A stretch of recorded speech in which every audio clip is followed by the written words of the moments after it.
Greetings loyal subscribers and honoured guests. It's time to take a look at another 3 classic SEGA Megadrive games. Does this trio stand the test of time?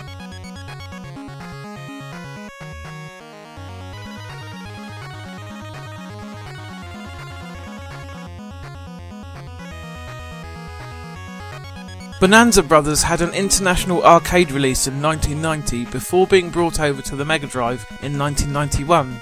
The game sees you playing either as a solitary cat burglar, or should you have a friend to play with, a duo, as they explore buildings of increasing complexity looking for jewels and other valuables to steal. The introductory screen for each stage shows you your targets, and these also show up on a small map in-game. It's up to you to avoid the various security measures such as armed guards, dogs and other traps, steal everything and then make your way to the roof where a blimp is waiting to take you to the next stage.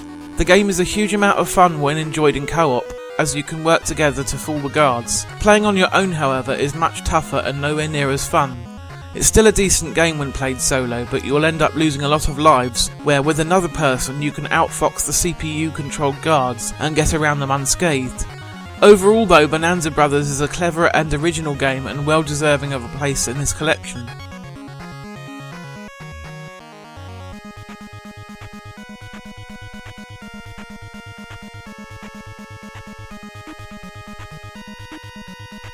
We all know how much of a success the original Tetris was for Nintendo when they decided to include it as a pack-in for the Game Boy in 1989. It's a simple enough game to understand very quickly, yet has tons of hidden depth and is rightly hailed as a masterpiece of video game design. Inevitably, other companies were going to want a piece of that action, and so Sega developed Columns as a rival product. The problem is though, Columns is nowhere near as clever or as interesting. I find it gets very boring very quickly.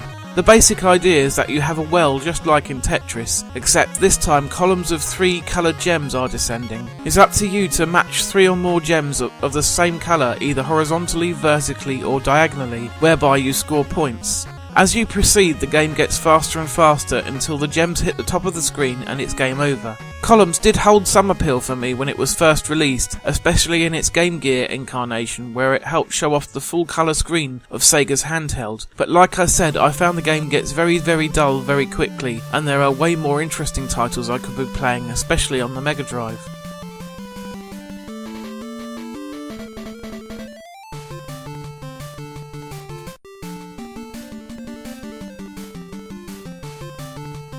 The final game for this episode is Comix Zone.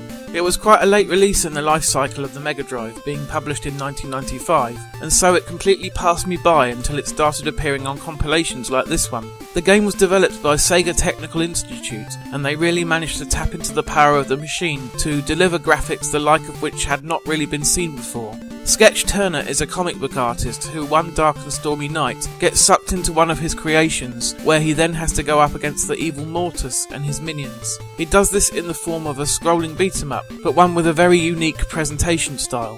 The levels in the game are laid out like comic book panels, and at various times you can break through the border of one panel and enter into a neighbouring one, or you may be given a choice of 2 different panels to jump to next. The fighting is quite satisfying as you kick and punch the snot out of various alien mutations, and the whole game would be very good indeed had STI just tempered the difficulty setting a little bit.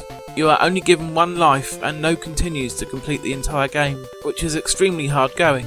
I usually don't even manage to get past the first stage, but this time I actually got to see a little bit of stage 2 for a change. It's a shame because everything else about the game is extremely polished, except maybe the music, which sounds shitty like so many other Megadrive games do. So there's another 3 games for you. By the way, I think I will be giving each of the series in this collection, such as Golden Axe, Streets of Rage, Phantasy Star, etc., their own dedicated episodes. The Phantasy Star episode in particular will take a while to create, because I would like to play through enough of each one to get a solid grasp on how each of them plays, so the rest of the episodes may not be in 100% alphabetical order. The next one will definitely cover Decap Attack, Dr. Robotnik's Beam Machine, and Dynamite Heady, but I am thinking of possibly increasing the number of games to 4 per episode. Whatever I decide, I'll be back again soon with episode 4. Take care.